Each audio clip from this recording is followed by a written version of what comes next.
Ifirounen, Soukelad, Taklich, ce sont des petits villages d'Algérie où s'est rendue l'équipe de En français dans le texte. Sur les routes, sillonnées par les convois militaires, nous sommes allés retrouver une petite troupe théâtrale animée par Raymond Hermantier. Cette petite troupe ambulante, nous l'avons accompagnée dans des villages perchés sur les monts du Djordjura. Personne n'y allait plus voici 2 mois. Nous y avons vécu, avec des hommes qui se sont donnés pour mission d'apaiser, de divertir et peut-être aussi d'enseigner. Des hommes qui veulent gagner avant toute chose, en Algérie, le sourire des enfants. Raymond Hermantier est un acteur et metteur en scène connu. Tandis que la saison théâtrale commence à Paris, il a choisi ce qu'il y avait de plus humble, de plus difficile et sans doute de plus courageux. Il a choisi d'aller faire parler Molière et La Fontaine dans des montagnes où ce sont encore, hélas, les mitraillettes qui parlent. Chaque jour, il essaye d'apporter un peu de joie aux enfants des villages les plus malheureux, et les convois que vous venez de voir transportent des costumes, des masques et des tréteaux.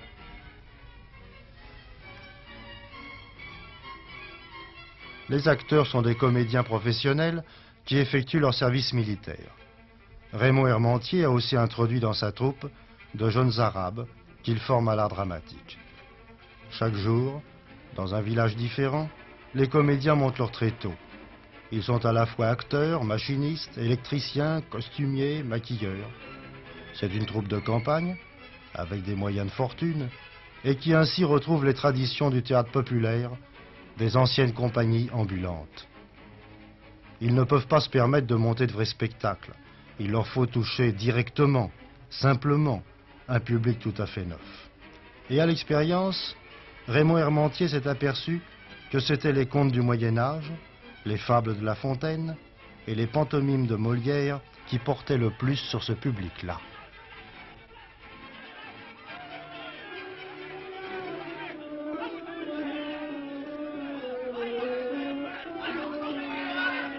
Les animaux malades de la peste.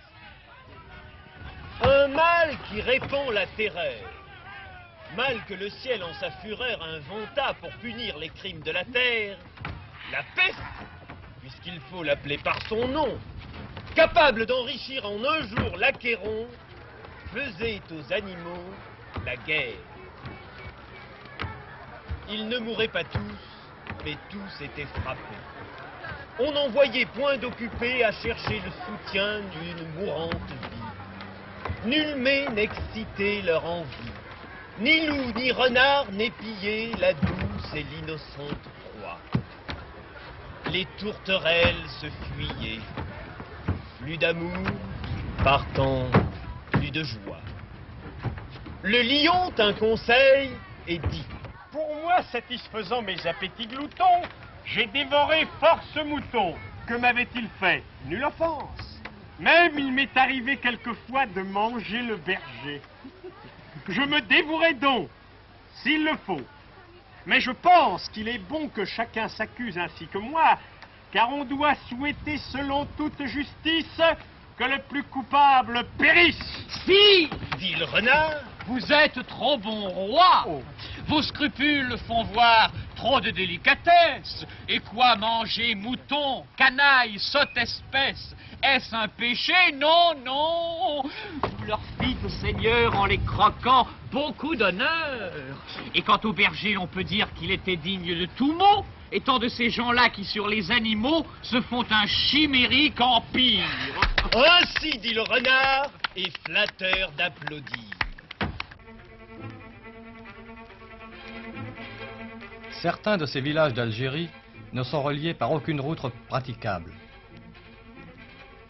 Raymond Hermantier et sa troupe s'y rendent en hélicoptère.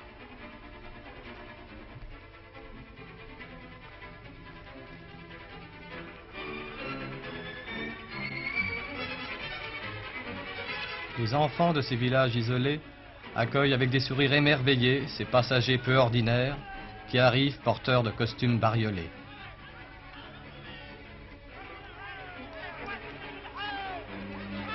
Et ils font fête à l'ours meneur de jeu qui les rassemble.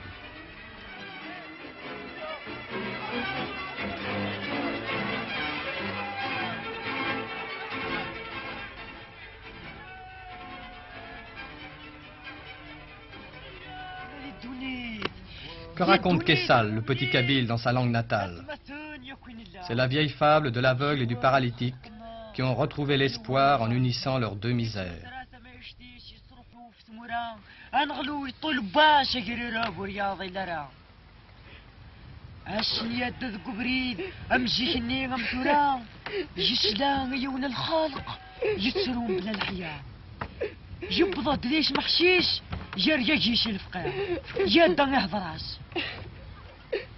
Qui que tu sois, qu'as-tu donc? Partageons notre malheur. Va, l'ami. Hélas, c'en est trop. Toi, tu es aveugle, et moi, je suis cloué au sol. Nos épreuves se complètent. Viens, mon frère, je te porterai. Et toi, de tous côtés, tu regarderas et m'indiqueras la route.